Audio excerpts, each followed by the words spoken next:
নমস্কার বন্ধুরা, আমার চ্যানেল লিপুই দীপিকাতে সবাইকে স্বাগত।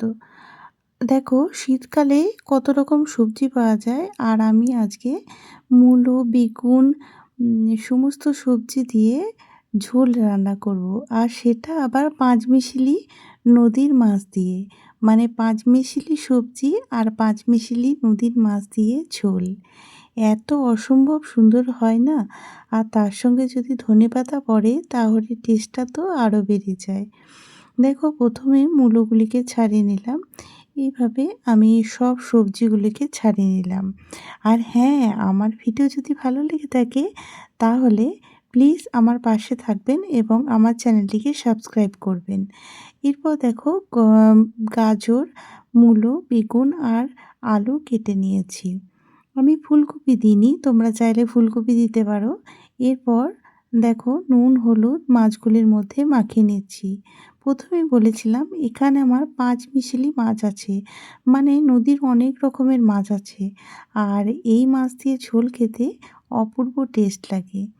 জানি তোমরা কম বেশি সকলেই ঝোল রান্না করতে পারো, তবুও আজ ঝোল রান্না করলাম আর সেটা তোমাদের সঙ্গে শেয়ার করতে খুব ইচ্ছা গেল।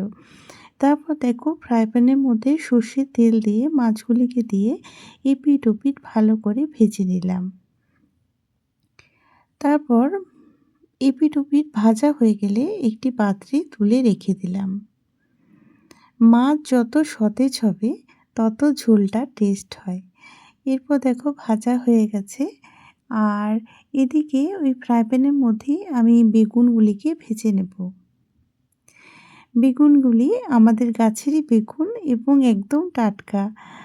প্রথমে নুন দিয়ে দিলাম, তারপর ভাজা হয়ে গেলে আমি তুলে রেখে দিলাম। এরপর আমি কড়াইয়ের মধ্যে সর্ষের তেল দিয়ে কালো জিরে শুকনো লঙ্কা ফোড়ন দিলাম। তারপর পেঁয়াজ কুচি এবং লঙ্কা কুচি দিয়ে দিলাম। কালো জিরে দিয়ে ঝোল চাপাবে তাহলে দেখবে টেস্টটা ভালো লাগে, আর অনেক কালো জিরের গুণও আছে। তারপর অল্প নুন দিয়ে দিলাম আর আদা লঙ্কা বাটা দিয়ে দিলাম, আর জিরে শুকনো লঙ্কা গুঁড়ো হলুদের একটা পেস্ট বানিয়েছিলাম সেটাও দিয়ে দিলাম। আমি রসুন বাটা দিইনি, রসুন বাটা দিলে মাছের টেস্টটা নষ্ট হয়ে যায়, মানে ঝোল রান্না করলে। এরপর টমেটো দিয়ে দিয়েছি।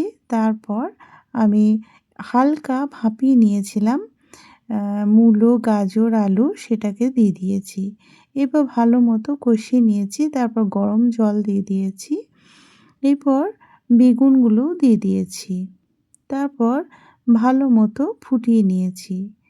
ঝোল ফুটে উঠলে এবং সবজিগুলি সিদ্ধ হয়ে গেলে আমি আগে নুন দিয়েছিলাম, তাই একটু চিনি দিয়ে দিলাম স্বাদের ব্যালেন্সের জন্য। তারপর ভাজা মাছগুলিকে দিয়ে ভালো মতো ফুটিয়ে নিলাম।